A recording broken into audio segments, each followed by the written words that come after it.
Hello everyone, welcome to Anand YouTube channel. आज हम लोग देखेंगे कि लाइटनिंग और थंडरस्टॉर्म क्या होता है और लाइटनिंग किस तरीके से प्रोड्यूस होती है और थंडरस्टॉर्म उसके साथ जो एसोसिएटेड फिनोमेना है उसका अकरेंस कैसे होता है। तो इसको समझने के लिए हमें तीन चीज को जानना बहुत जरूरी है कि क्लाउड कैसे लाइटनिंग को प्रोड्यूस करने में हेल्प करता है, फिर उसके बाद एयर करंट या एयर मॉलिक्यूल्स का क्या रोल होता है, और लास्टली अर्थ सरफेस किस तरीके से लाइटनिंग को अपने तरफ खींचती है। ठीक है, तो सबसे पहले हम क्लाउड से स्टार्ट करते हैं। क्लाउड में क्या होता है? क्लाउड बेसिकली क्या है? हमारा वाटर वेपर है। ठीक है, तो क्लाउड में जो वाटर वेपर है वो एयर करंट के मूवमेंट की वजह से, जैसे कि एयर करंट क्या होगा, नॉर्मली नीचे जाएगा, फिर ऊपर की तरफ जब एयर का मूवमेंट होता है तो एयर करंट क्रिएट होता है। उस एयर करंट के क्रिएट होने की वजह से क्या होता है, क्लाउड में जो पॉजिटिव चार्ज है और नेगेटिव चार्ज है वो डिस्टर्ब हो जाता है, और एक तरफ पूरा पॉजिटिव चार्ज हो जाएगा, एक तरफ पूरा नेगेटिव चार्ज होगा। जब ऐसा होगा तो वहां पे पॉजिटिव चार्ज से नेगेटिव चार्ज की तरफ एक इलेक्ट्रिक फील्ड क्रिएट होगा, और जब ऐसा होगा तो वो इलेक्ट्रॉन के मूवमेंट को कॉज करेगा।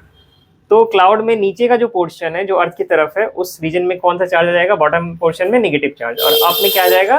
Positive charge. अब उसके बाद क्या होगा कि यहाँ पे जो इलेक्ट्रिक फील्ड क्रिएट होता है वो एक करंट प्रोड्यूस करता है। वो करंट अब एयर मॉलिक्यूल के रेजिस्टेंस को ओवरकम करने में एक कैपेसिटी बिल्डअप कर लेता है अपने अंदर। तो उस कैपेसिटी बिल्डअप की वजह से क्या होता है कि जैसे ये इलेक्ट्रॉन नीचे की तरफ आना चाहेगा वैसे ही एयर मॉलिक्यूल्स आयनाइज या इलेक्ट्रीफाई होने लगते हैं। तो आयनाइज या इलेक्ट्रीफाई होने का मतलब क्या होता है कि जिस तरीके से क्लाउड में चार्ज का सेपरेशन हुआ था उसी तरीके से एयर में भी चार्ज का सेपरेशन होने लगता है। प्लस एक तरफ हो जाता है, माइनस एक तरफ हो जाता है। ठीक है, फिर उसके बाद ये और नीचे जब आएगा तो ये एयर मॉलिक्यूल्स को हीट करेगा, और एयर मॉलिक्यूल्स के हीट होने की वजह से एयर जो है एक साउंड प्रोड्यूस करता है, और उसकी वजह से हमें थंडरस्टॉर्म सुनाई देता है। और उस साउंड में प्रेशर वेव जो जनरेट होते हैं वो भी वेरियस डायरेक्शन में फैलते हैं, और हमें वो थंडरस्टॉर्म के रेस्पेक्ट में दिखाई देता है। ये थंडरस्टॉर्म हो गया। लाइटनिंग कैसे प्रोड्यूस होती है?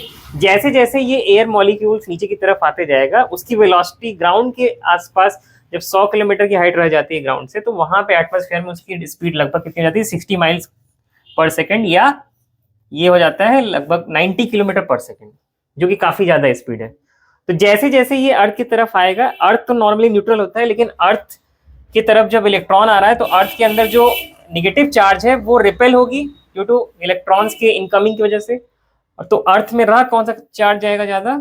Positive charge. तो अर्थ नॉर्मली पॉजिटिव चार्ज हो जाएगा, तो उस वजह से यहाँ पे फर्दर और इलेक्ट्रॉन बहुत तेजी से मूव करते हैं, और नॉर्मली हमें जो लाइटनिंग का एक शेप दिखाई देता है जिगजैग, वो हमें यहाँ पे आकर होता हुआ दिखाई देता है। तो इस तरीके से हम ये समझ सकते हैं कि लाइटनिंग किस का जो फिनोमेना है वो कैसे आकर होता है, और उसके साथ जो एसोसिएटेड थंडरस्टॉर्म है वो कैसे आकर होता है। तो thank you for watching this video and have a nice day.